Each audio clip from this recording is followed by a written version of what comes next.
Bienvenidos. Cerrá tus ojos, por favor. Padre, en el nombre de Jesús, Señor, que esta tu palabra, Señor, que vino a nuestras vidas, Señor, pueda caer en buena tierra. Señor, la recibimos. Señor, tú eres un Dios perfecto, hablas a nuestra vida, Señor, y te pedimos que continúes en este lugar, Señor, y que puedas, Señor, transmitir tu voluntad, Señor, a cada uno de nosotros. Somos tus hijos, somos tu pueblo. Tenemos muchas carencias, mucha necesidad, pero mírala, Señor, con misericordia y ayúdanos a poder seguir avanzando, a poder seguir caminando de tu mano, a poder confiar y a poder vivir bajo tu voluntad. En el nombre de Jesús. Amén. ¿Sabés que te voy a contar algo? Mira. Antes de compartir me dijeron, no improvises. Pero no lo voy a tomar de parte de quien me lo dijo. Lo voy a tomar de parte de Dios, porque Dios no improvisa. Para empezar te voy a decir por qué Dios no improvisa. Primero, porque a través de lo que Federico compartió, obviamente, te voy a contar un testimonio. Federico era responsable de la estación Ataque en la granja de primera fase, reunión de responsables. Federico viene para el lado del centro, a mí me llevan para el hogar. 10 de la noche, yo no había conocido al Señor, estaba en remar, internado, tenía buena conducta, se corta la luz. Me quedo en el cuarto de Federico, en la cama de abajo. 1:30 de la mañana, una opresión sobre el acolchado, sobre mi pecho, sobre mi boca. No podía hablar, solamente podía mover los ojos. ¿Y sabés qué fue lo único que dije? Jesús. Sin pronunciarlo en mi interior decía Jesús, Jesús, Jesús, hasta que pude decir Jesús. Y eso se desapareció. Jesús no improvisa porque Federico toca el pasaje de los 2 cimientos. La palabra con la que Dios marca mi vida y un antes y un después. Aquel que edifica en la arena y aquel que edifica en la roca. Y es verdad que en las situaciones más complicadas, si vos llevas a tu vida una situación límite en la que vos tenés que decidir y tenés que confiar en el Señor, y ahí ves donde realmente está cimentada tu vida espiritual. La iglesia, nosotros estamos carentes, en total desventaja. Improvisamos desde que nos levantamos.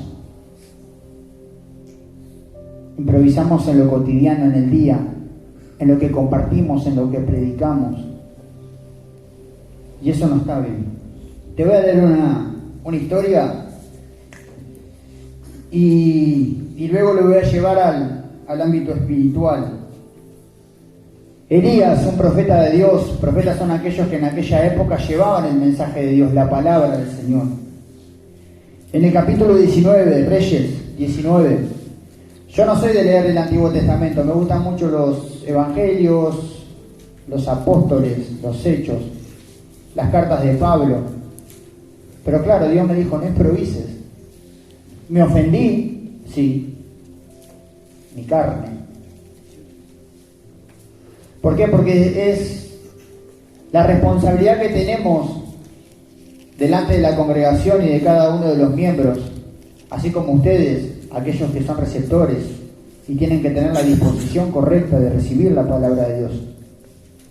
Porque no depende de nosotros lo que compartimos, esa va a ser nuestra demanda, pero de ustedes, o de la iglesia, o del pueblo de Dios, o de las personas que reciban este mensaje, cómo lo reciben, cómo lo entienden, cómo lo pueden discernir. Porque podemos recibir mucha información, pero no tenemos la revelación de parte de Dios, la revelación del Espíritu, que es solamente la disposición de poder entender lo que Dios nos quiere hablar. Venimos a este lugar porque nos trajeron o porque entendemos que tenemos una necesidad. Hay gente que está internada en remar, hay gente que vive en remar y hay gente que sirve al Señor en remar.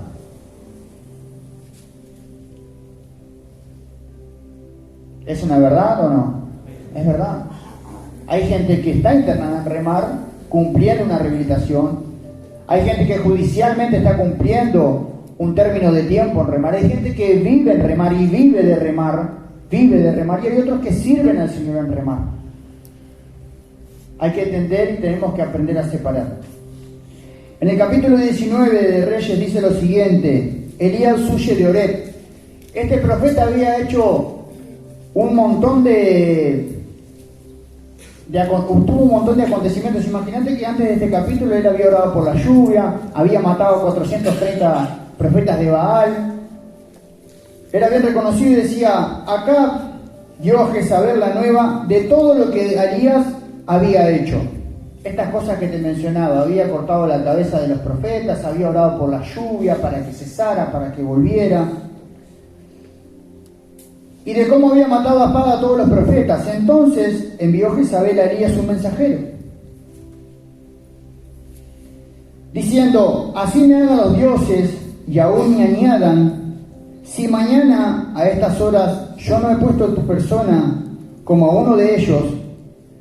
Viendo pues el peligro, se levantó y se fue para salvar su vida. Y vino Berseba, que estaba en Judea, y dejó allá a su criado, y él se fue por el desierto un día de camino,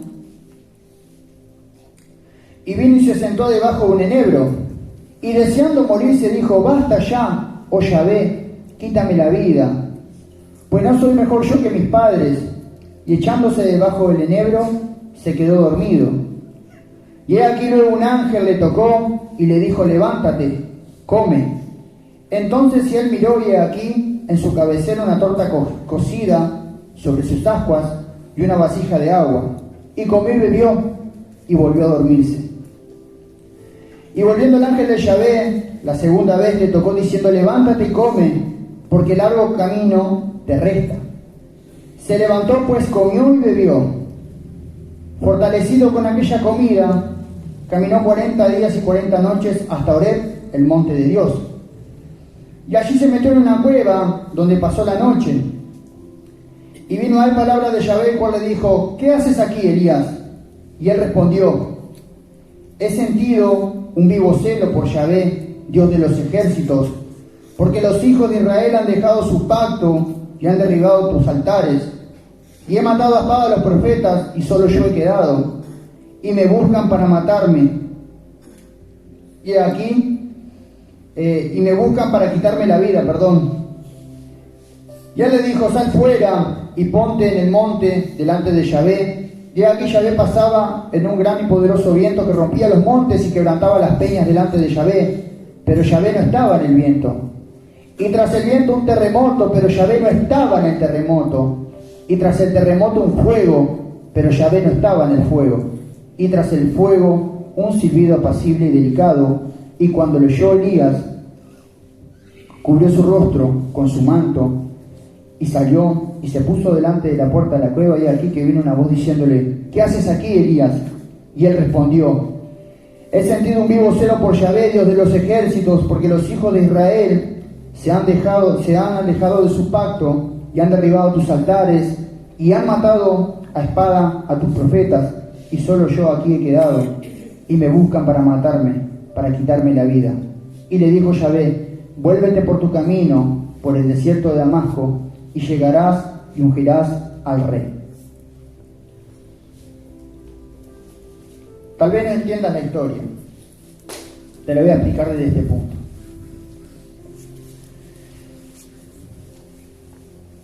Personas que están internadas en el ministerio, cumpliendo una rehabilitación, y tal vez ni siquiera entiendan esta historia. Mirá lo que dice: Acab dio a Jezabel la nueva de todo lo que Elías había hecho. Hay un montón de hermanos mayores, responsables, líderes, que seguramente habrás escuchado un montón de anécdotas de todo lo que hemos hecho, me incluyo yo primero. Habrás escuchado un montón de testimonios de todas las cosas que hemos hecho, todas las tribulaciones que hemos pasado, todas las pruebas, y que hemos podido cortarle la cabeza a todos esos dioses que le servíamos en otro tiempo. Pero también una vez tuvimos miedo. Y dice que cuando este profeta se entera que vienen por su vida, se entera que vienen por su cabeza, tuvo miedo y quiso huir de la presencia de Dios. El miedo es un sentimiento de la carne, no el temor, el miedo. Porque la mayoría de las veces improvisamos y nos vestimos de cristianos. Nos vestimos de cristianos y muchas veces huimos de la presencia de Dios. Entonces, ¿qué te puedo dar yo a vos?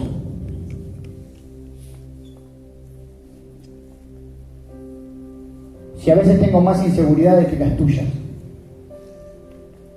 Si a veces, como decía Federico, me atraen algunas otras cosas. ¿Por qué te digo esto? En el 2 dice: entonces envió Jezabel a Elías un mensajero diciendo: así me hagan los dioses y aún me añadan, que si mañana a estas horas yo me he puesto a tu persona como uno de estos, aquellos profetas que había matado.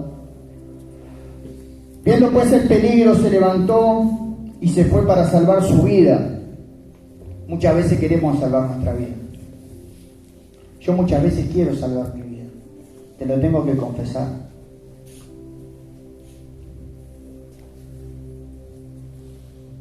A veces quiero salvar mi vida. Desligarme y despreocuparme y dejar de vivir en esa hipocresía que vivimos constantemente, de que todo está bien, de que nos amamos, de que nos respetamos. Tenemos ese ojo crítico hacia el exterior. Sí, mirá fulano, mirá mengano. Nos juntamos y nos reunimos para hablar entre nosotros muchas veces. Ya es una práctica cotidiana. Por habernos escapado en el miedo de la presencia de Dios. No vivimos en el temor de la presencia de Dios.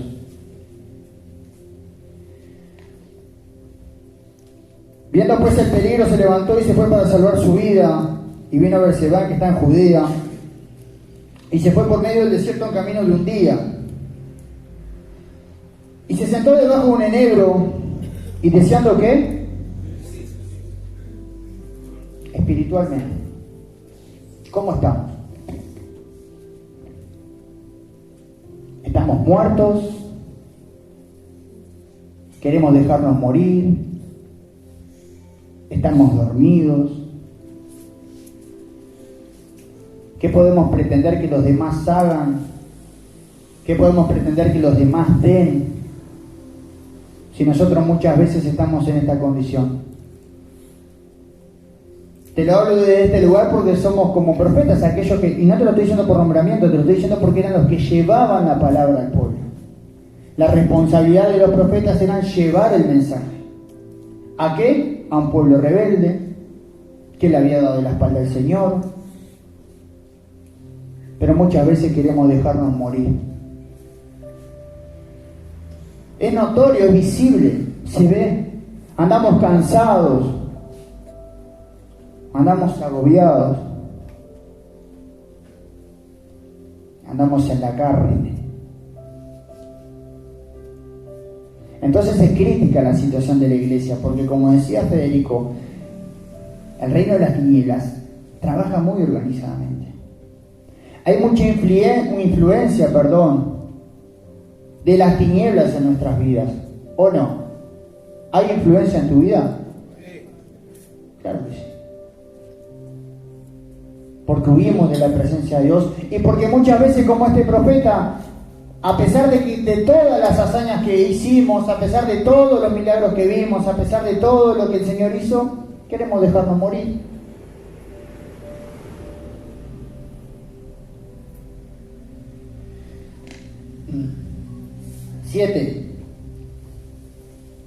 Seis. Entonces miró de aquí en su cabecera una torta cocida sobre sus ascuas y una vasija de agua, y comió y volvió y se volvió a dormirse. Y volviendo el ángel de Yahvé por segunda vez le tocó diciendo: levántate y come, porque un largo camino te resta. Nosotros recibimos el alimento todos los días. Y el camino es largo. El único que tiene la determinación de saber hasta cuándo o hasta dónde es el Señor. Pero a veces andamos desnutridos espiritualmente y en el desierto. Ojo, queremos darle de comer a otro después. Le queremos dar de qué le vamos a dar. ¿Qué le podemos dar? Si muchas veces no tenemos ni para nosotros. Entonces, cuando improvisamos, cuando nos acostumbramos, cuando somos mecánicos, autónomos, autosuficientes, conocemos los parámetros, conocemos los límites, puedo convencerte, conozco la palabra,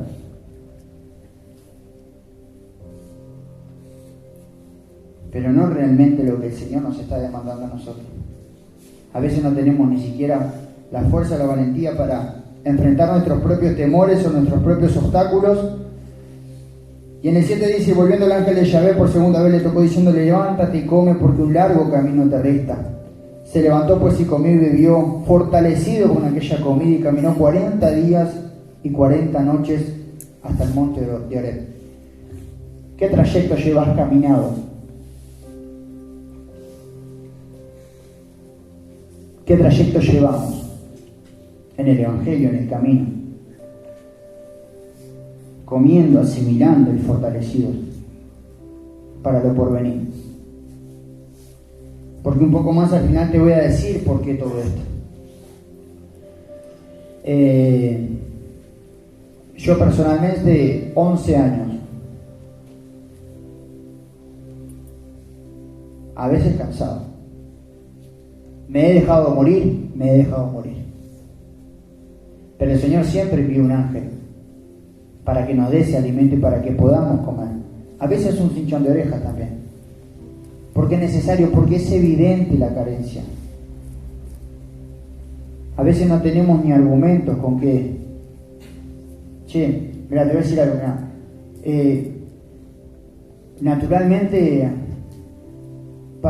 hacemos un montón de cosas. Yo personalmente me desvivo, pero también me estoy cansado. Y me ha pasado como esto, a veces decía, dejar morir y bueno, y que sea lo que Dios quiera. A veces decimos nosotros de poliuretano, ¿viste? No nos entran ni las balas. Viene el consejo, viene la palabra de Dios, viene el pastor, viene el responsable, el líder, y decimos así, mirá, pero no. Frialdad, dureza de corazón, arrogancia, orgullo, cero amor, interés por las almas, por la persona, cero. Naturalmente sí, vamos para adelante todos, pero la parte más importante, el discernimiento a una situación,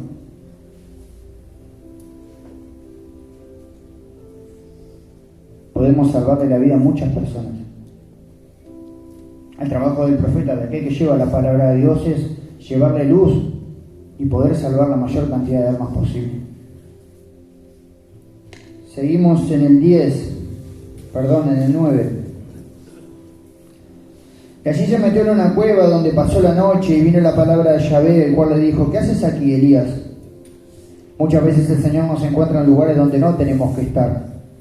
Y él respondió, he sentido un vivo celo por Yahvé de los ejércitos, porque los hijos de Israel han dejado tu pacto y han derribado tus altares y han matado de espada a los profetas y solo yo he quedado. El celo santo por las cosas de Dios es algo bueno, pero que si no lo cuidamos, para aquellos que llevamos más tiempo y que tenemos responsabilidad sobre las personas, sobre las almas, sobre ciertos ministerios, lo perdemos. Lo descuidamos, lo perdemos. La zorra se roba el fruto.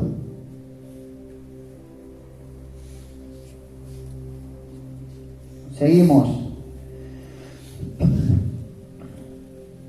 En el 11, el Señor le dijo, sal fuera y ponte en el monte delante de Yahvé, aquí, que pasaba un grande y poderoso viento que rompía los montes y quebrantaba las peñas delante de Yahvé. Pero Yahvé, ¿qué? ¿El Señor está en las cosas que hacemos? Yo a veces me pregunto eso. ¿El Señor está en las cosas que hago? ¿El Señor está en las cosas que haces?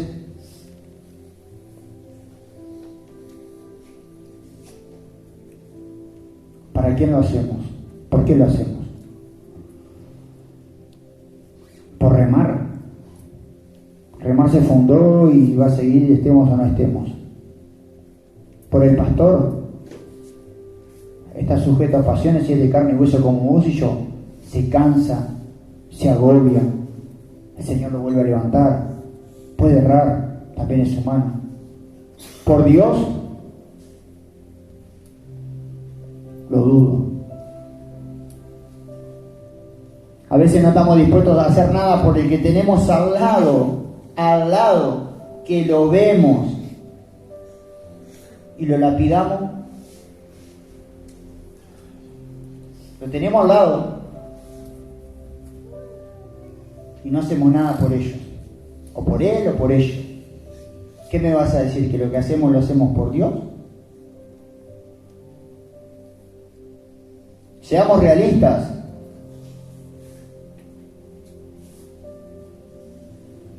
O para satisfacer nuestro ego. Yo soy, yo hago, yo sé. Tomarlo de quien viene.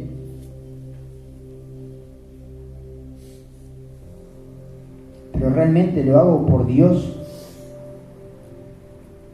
Para que Dios cumpla el propósito que tiene en mi vida. Si pretendo que otros cambien y no cambio yo. Vamos a mirarnos para adentro. Yo tengo que ser mejor hermano, mejor persona, mejor padre, mejor esposo. A veces me desvivo por personas que ni conozco y no le doy corte a mis hijos. Tengo todo el amor y la paciencia para escuchar a una persona que me está contando miles de conflictos o de anécdotas que ni siquiera sé si son verdad, pero no me siento a hablar 5 minutos con mi esposa porque ya quiero que se calle. Y ni hablar de la misericordia y de, ¿no?, la murmuración y el cuestionamiento y la ironía y todas esas cosas que son un hábito para nosotros. Son un hábito. Entonces, como decía Federico, una verdad, el diablo ni se preocupa que nosotros edifiquemos. ¿Qué querés edificar? ¿Un taller? Dale para adelante.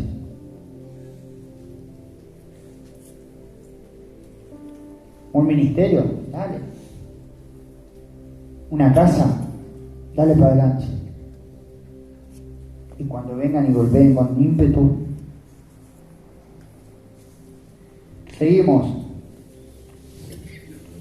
Estamos en el 11. Él le dijo: sal fuera y ponte en el monte delante de Yahvé, aquí, que pasaba un gran y poderoso viento que rompía los montes y quebrantaba las peñas delante de Yahvé, pero Yahvé no estaba en el viento. Y tras el viento y el terremoto, pero Yahvé no estaba en el terremoto. Y tras el terremoto un fuego, pero Yahvé tampoco estaba en el fuego. Y tras el fuego un silbido apacible, y cuando lo oyó Elías, encubrió su rostro en un manto y se dio cuenta que esa era realmente la voz de Dios. ¿Sabes cuándo nos damos cuenta que la voz de Dios? Cuando ponemos delante de nosotros nuestra realidad como esta. Seamos sinceros. ¿Cómo estamos? Si nos levantamos y compartimos devocionales, predicamos la palabra, sí, pero no, nos falta algo. ¿Por qué lo hacemos? Porque por el beneficio de vivir en remar.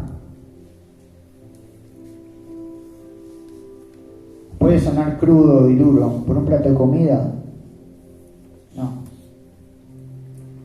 Si nosotros no entendemos por qué estamos en este lugar, y qué estamos haciendo y para qué, solamente, mira, va a llegar un momento que nos vamos a frustrar. El trato con Dios en mi vida personal y el proceso llevó años. Y tuve que pasar por pruebas difíciles en las cuales me tuve que sostener de la palabra que compartió Federico. Vino un viento fuerte y golpeó mi casa, pero con fuerza. No cayó. Pero ¿por qué hoy me canso?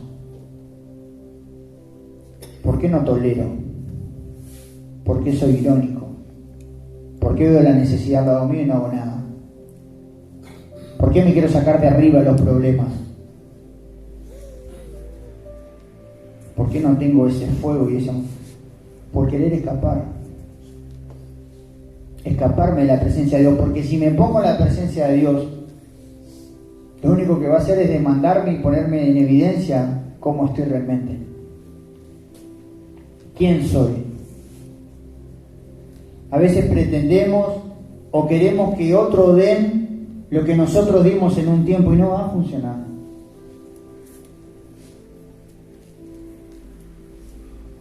No va a funcionar.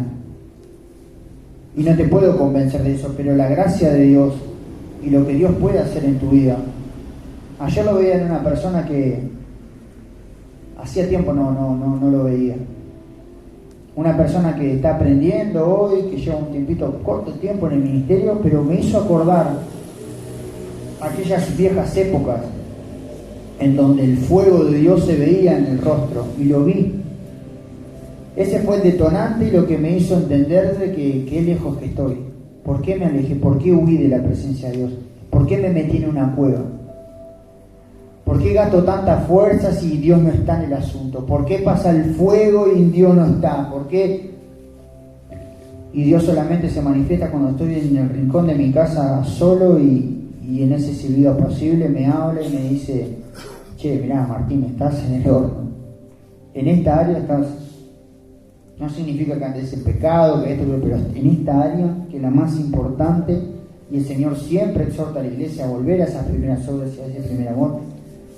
Estamos lejos. Todo esto que pasó Elías y que pudo sobrellevar cuando entendió el mensaje que Dios le estaba dando y lo sacó de ese miedo y de esa condición en la cual muchos nos encontramos hoy, muchos nos encontramos en esa condición hoy, fue simplemente para que luego acontezca el llamamiento de Eliseo. Oramos por obreros para la mies del Señor. Y si nosotros podemos sobrellevar todo esto que este profeta pasó, si seguís en el 19, un poco más adelante, no lo busques, está el llamamiento de Eliseo. Dice: partiendo de allí halló Eliseo, el hijo de Josafat, que araba con 12 yuntas de bueyes delante de él, y él tenía la última. Y pasando Elías, después de haber pasado todo este proceso, como seguramente alguien lo pasó por nosotros, porque la persona que me presentó a Cristo en mi vida, que hoy está sentada en este lugar, pasó por todo este proceso para que un día Dios me llamara a mi vida, y así consecuentemente a mi familia y a la familia de mi familia. Dice: partiendo de allí, él halló a Eliseo, el hijo de Josafat, que araba con 12 yuntas de bueyes delante de él, y él tenía la última. Y pasando Elías delante de él, echó sobre él su manto, y entonces, dejando los bueyes, vino corriendo en pos de Elías y le dijo: te ruego que me dejes besar a mi padre y a mi madre, y luego te seguiré. Y él le dijo: ven y vuelve. ¿Qué te he hecho yo? Y se volvió y tomó un par de bueyes y los mató, y con el arado de los bueyes coció la carne y la dio al pueblo para que comiesen. Después de esto se levantó, fue tras Elías y le servía. Todo este proceso que pasó este profeta. Vamos por partes. Tuvo un montón de experiencias con el Señor. Tuvo miedo, se quiso dejar morir, se cansó, estuvo en el desierto, continuó con el propósito de Dios, entendió, se dio cuenta de que todo lo que había hecho muchas veces Dios no estaba en el asunto, todo el esfuerzo, todas las horas, todo el cansancio. para llegar a este punto. A mí me gustaría que Dios pueda cumplir el proceso en mi vida y que un día haga algo con una persona como este. Queremos que se levanten obreros, que se levanten personas que realmente quieran servir al Señor, que realmente quieran conocer a Dios y que realmente ese eslabón de la cadena no se pierda y que se continúe trabajando en la obra. El Señor acá quiere muchos Elías, quiere muchos Eliseos que le sirvan, pero junto con Él. No podemos dejarnos desmayar, no podemos cansarnos. Tenemos que sacarnos la careta del cristiano y de que todo está bien y entender cuál es nuestra condición real, la verdadera. Acá. Después se va a reflejar acá, en lo que decimos, en el tiempo que le dedicamos, con qué intención lo hacemos, con qué intención, cuál es el beneficio, con qué beneficio yo sirvo al Señor, a cambio de qué pretendo que me den. Mirá, si pretendemos que Dios nos dé algo, ¿querés que Dios te dé algo? ¿Cuánto querés que Dios le dé algo? Ya dio a Jesús. Ya no dio a su Hijo. ¿Querés que te dé algo más? Buscad primeramente el reino de Dios y su justicia, y todas las cosas os serán añadidas. ¿Sabe qué nos quiere decir el Señor? Buscad el reino de Dios, su justicia, las almas, las personas, son las del reino. Su justicia, lo justo. Buscad el reino de Dios y su justicia, nos metemos de cabeza en la Biblia. Vamos a laburar todo el día, ¿no? Si las cosas del reino de Dios, lo que se va a ir al reino son las almas, que salvemos. Y nosotros sí nos salvamos. Justicia es lo que es justo. Lo demás sí son añadiduras. ¿Disfrutamos de ellas? Sí. Yo tengo un montón de beneficios de parte de Dios, un montón de añadiduras. ¿Las disfruto? Las disfruto. No son mías. Las disfruto, sí. ¿Las puedo administrar? También las puedo administrar. Hasta que Dios quiera. Pero ¿dónde está la esencia? Che, ¿qué tiempo le dedico? ¿Qué atención? Es triste ver eso. Es triste ver cómo perdimos eso que un día nos demostraron y nos llevó realmente a creer y a convertirnos. Nos llevó a convertirnos y a creer, y bueno, y por fe seguimos en el camino. Pero tenemos que volver a eso, y es visible, es notorio. Hay un montón de personas en este lugar, incluso yo, que no te voy a contar mis problemas a vos, pero a veces vienen un montón de personas a contarme sus problemas, y yo, entre todo mi barullo, ¿sabés qué es lo más fácil? Te digo lo que querés escuchar. Y si me agarrás mal, ya ni te digo nada. Te saco un versículo de abajo de la manga, te lo dejo ahí, y bueno, fíjate qué haces con él. Entonces nosotros tenemos que, mirá, como la palabra que Dios me dio a mi vida, edificar en la roca. La palabra. No te voy a decir ni en Cristo. Cristo es la piedra angular, la roca, la palabra. En esa palabra que Dios te dio para tu vida y que viene y golpea contra tu casa, pero no va a caer, porque esa palabra es para vos. Aquello que te dice, no edifica un Cristo, mentira. Mentira, lejos estamos de Cristo. Quien ande de la mano con Jesús, acá, al lado, todo el tiempo, gloria a Dios por él. Pero es muy difícil. Tenemos que aprender a enfrentar nuestros propios problemas primero para después poder ayudar a otros. En nuestra intimidad, en nuestro hogar y en donde estemos. Amén. Oramos. Padre, bendice esta iglesia, tu congregación, tu palabra, Señor, y que podamos volver bien a nuestros hogares, Señor, y Que tu palabra, Señor, pueda hallar cabida en nuestro corazón. Queremos más de ti, Señor, y que tú vengas, Señor, en un silbido apacible, Señor.